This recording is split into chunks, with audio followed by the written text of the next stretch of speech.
ব্লগের শুরুতেই আজকে প্রথমে একটা কথা বলবো যে আমি খুব সাধারণ ঘরের মেয়ে এবং খুব সাধারণ ঘরের বউ। সুতরাং আমার ব্লগে আমি অতি রঞ্জকতা কিচ্ছু দেখাতে পারি না। আমার যতটুকু যা আছে, আমার ভাঙা ঘর, আমার গ্রামের পরিবেশ, আমার সংসার, এটুকুই কিন্তু তোমাদের সাথে শেয়ার করি, তার বেশি কিছুই নয়। তবুও তোমরা অনেকেই আছো যারা কিন্তু আমাকে খারাপ কমেন্ট করছো। একটা কথা বলে রাখি, আমি কোনো দিন কারোর সাথে নিজেকে তুলনা করি না। এই বিষয়ে আমি তোমাদের অনেকটাই খুলে বলবো, তবে আজ আর নয়, আরও দুদিন তাদেরকে সহ্য করি, দেখি না তারা আরও কত কিছু আমাকে বলতে পারে। তার আগে নিজের পরিচয়টা দিয়ে নমস্কার, কেমন আছো সবাই? আশা করছি সবাই খুব ভালো আছো, আর আমিও ভালো আছি। আমি রিমি, নদিয়া জেলার খুব ছোট্ট এবং সুন্দর একটা গ্রামের খুব সাধারণ ঘরের গ্রাম্য গৃহবধূ। তো যাই হোক, আজকে আমার নতুন একটা ভিডিওতে তোমাদের সবাইকে অনেক অনেক স্বাগত জানিয়ে ভিডিওটি শুরু করছি, আর আশা রাখছি ভিডিওটি তোমাদের ভালো লাগবে। সকাল সকাল আমাকে দেখেছো বেশ কয়েকটা টাইম ফুলের গাছ নিয়ে নাড়াচাড়া করতে। আসলে কি বলতো, আগের দিন ওই টাইম ফুলের ডালগুলো আমি কেটে রেখেছিলাম, সেগুলোকে আজকে একটু জলে ভিজিয়ে দিয়েছি। কেন কি আজকালে সেগুলো আর লাগানো হবে না, ওই জন্য যদি দেখা যায় রোদের মধ্যে রেখে দিই সেগুলো নষ্ট হয়ে যাবে, আর কি মরে যাবে। এই জন্য একটা মগে কিছুটা পরিমাণ জল দিয়ে সেই গাছগুলোকে বসিয়ে রেখে এসেছি। আজকে ঘুম থেকে উঠতে অনেকটা দেরি হয়েছিল জানো তো, সেই জন্য সকালের আর বেশি কিছু কাজকর্ম তোমাদের সাথে শেয়ার করতে পারিনি। আজ আমার শাশুড়ি মাকে দেখলে না গ্যাসে রান্না করতে, জানো তো আবহাওয়াটা এতটা খারাপ, আর কি পরিমাণে যে হাওয়া হচ্ছে, যার কারণে আমাদের ওই বাইরে যে রান্নাঘরটা আছে সেটা তো খোলা রান্নাঘর, ওই খোলা রান্নাঘরে মাটির উনুনে আজকে আর রান্না করা যাচ্ছে না। হাওয়াতে যত ধোঁয়া সব চোখে মুখে চলে যাচ্ছে, আর শাশুড়ি মার চোখের একটু সমস্যা হয়েছে, তো ধোঁয়া লাগলে কষ্ট হচ্ছে। আমি ভেবেছিলাম আমি রান্না করব, তবে দেওর বলল যে মা তুমি গ্যাসে রান্না করে নাও। খুব একটা অসুবিধায় না পড়লে উনি জানো তো গ্যাসে রান্না করতে চায় না, ওনার গ্যাসে রান্না করতে ভালোও লাগে না। আবার দেখা যায় কি গ্যাসের অনেকটা দাম বলে উনি অনেকটা কিন্তু বুঝে শুনেই চলার চেষ্টা করে। যতক্ষণ পারে ততক্ষণ উনুনেই রান্না করে, আর যখন পারে না তখন আমরা বলে কয়ে গ্যাসে রান্না করাই। তো আজকে উনি গ্যাসে রান্না করছিল, যেহেতু আজকে নিরামিষের দিন ছিল। আমাদের আজকে নিরামিষ ডাল রান্না হয়েছিল, আর হয়েছিল একটা সবজি। সেই ডালটাই আমার শাশুড়ি মা সোমবারা দিচ্ছিল, তবে বারবার কড়াইটা বেঁকে যাচ্ছিল। আসলে অভ্যাস না থাকলে যেটা হয়। তারপর আমি কি করেছিলাম, কড়াইটা একটু সোজা করে দিয়েছিলাম। যাই হোক, ওখান থেকে চাটুকু করে নিয়ে এসে চাটুকু খাওয়া দাওয়ার পর এবার নিজের কাজে লেগে পড়েছি। ওদিক থেকে তোমরা দেখলে যে যখন বিছানাটা গোছাচ্ছিলাম, আমার ছেলে কিন্তু বিছানাটাকে টান দিয়ে একেবারে বিছানার অবস্থা জগা খিচুড়ি করে দিয়েছিল। সেই জন্য দুবার করে হলেও আমাকে বিছানাটাকে কিন্তু গোছাতে হয়েছে। আর আজকে আলনা বলো, শোকেস বলো, এই সমস্ত কিছুই একটু ভালো করে মুছে নেব। কেন কি আজকে যাব হচ্ছে বাপের বাড়ি, ও বাড়িতে একটু দরকার আছে, সেই জন্যই যাওয়া। অবশ্য কী দরকার সেটা হয়তো তোমাদের সাথে খুব তাড়াতাড়ি শেয়ার করতে পারবো। ওই যে বললাম, হয়তো একটা স্বপ্ন পূরণ হতেও পারে।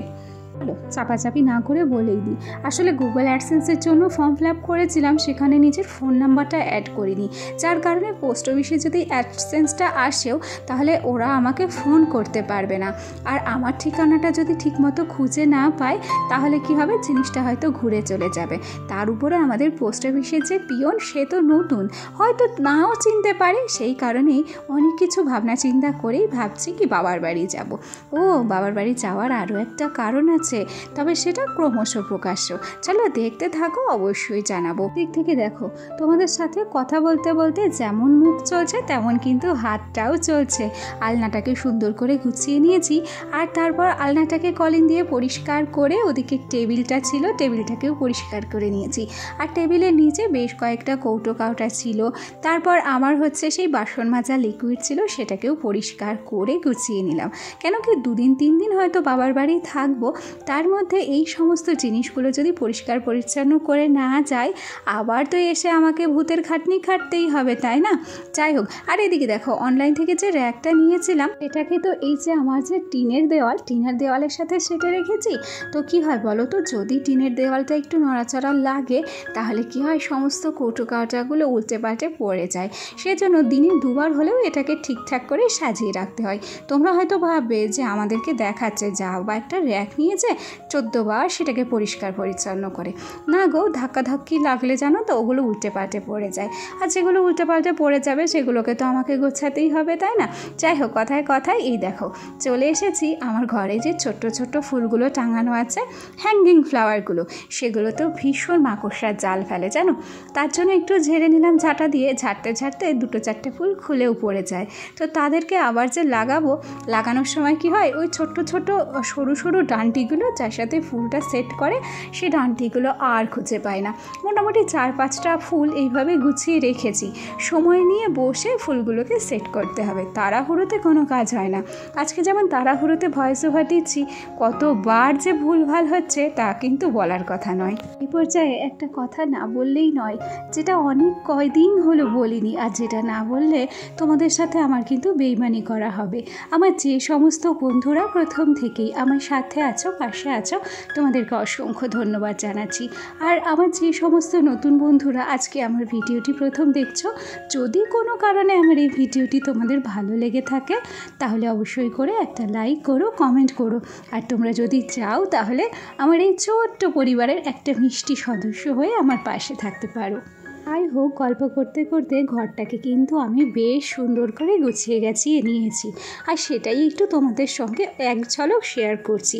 তবে ঘর গুছিয়ে যে ক্ষান্ত দিয়েছি তা কিন্তু নয়, ঘর গোছানোর সাথে সাথে এরপর কোথায় এসেছি জানো?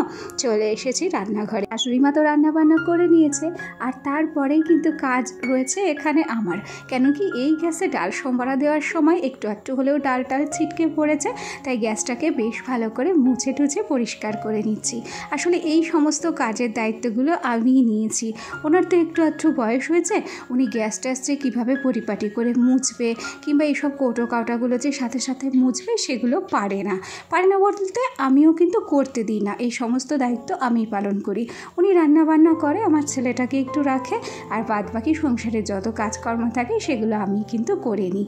এইভাবে করলে অনেকটা সুবিধে হয় জানো তো। তোমাদের তো বরাবরই বলে আসি যে রান্না করার পরই আমি সমস্ত জিনিস কিন্তু এইভাবেই পরিষ্কার পরিচ্ছন্ন করে রাখি।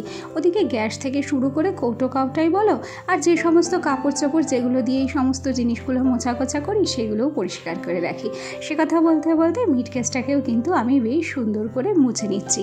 তবে আজকে আর ভিজে কাপড়ও নেই, শুকনো কাপড়েই। আমাদের গৃহিণীদের না অনেক সময় অনেক কিছু বুদ্ধি করেই কিন্তু চলতে হয়, আর সংসারে চলতে গেলে অনেকটা হিসাবও করতে হয়। এই যে দেখো না, সামনে তো পুজো চলেই আসছে, হাতে গোনা আর মাত্র কয়েকটা দিন। শরতের আবহাওয়া চলে এসেছে, আকাশের দিকে তাকালেই মনে হয় কি পুজো গন্ধ চলে এসেছে বলো। আর সেই জন্যই পুজোর শপিংগুলো একটু আগে করে নিচ্ছি। কেন কি, পুজোতে তো আমাদের অনেককে দিতে হয়। শাশুড়ি আছে, দেওর আছে, মা আছে, বাবা আছে, আমার বোন আছে, তারপর আমার ছেলেকে যারা দেখাশোনা করে, আমার মাসির মেয়ে, আমার কাকার মেয়ে, সবাইকেই মোটামুটি কম বেশি কিছু না কিছু দিই। আর সেই কথা ভেবেই যে পুজোর সময় যাতে একেবারে এক গাদা টাকা খরচা না হয়, আর তার উপরে পুজোর সময় আমাদের LICর কিস্তি থাকে 30,000 টাকা। সুতরাং সবার বাজার ঘাট করে তারপর LICর কিস্তি দিতে একটু হলেও অসুবিধে হয়ে যায়। সেই জন্যই অফারে না একটা করে শাড়ি কেনা শুরু করে দিয়েছি। আগের দিনকে একটা শাড়ি কিনেছি, যেটা তোমাদের সাথে শেয়ার করিনি। তবে এই শাড়িটাও আমি কিন্তু অনলাইন থেকেই কিনেছি। একদম পিত্তি কালার, সবুজের উপর লাল পাড়, আর তার সাথে বেনারসির মতো আঁচল। শাড়িটা কেমন লাগলো সেটা কিন্তু অবশ্যই করে জানাবে। আর হ্যাঁ, শাড়িটা কিন্তু অফারেও পেয়েছিলাম, আর দাম শুনলে তোমাদের কিন্তু মাথা খারাপ হয়ে যাবে। তাহলে চলো কমেন্ট করো যে দাম কত। আচ্ছা আসি, কাল আবার দেখা হবে। সবাই ভালো থেকো, টাটা।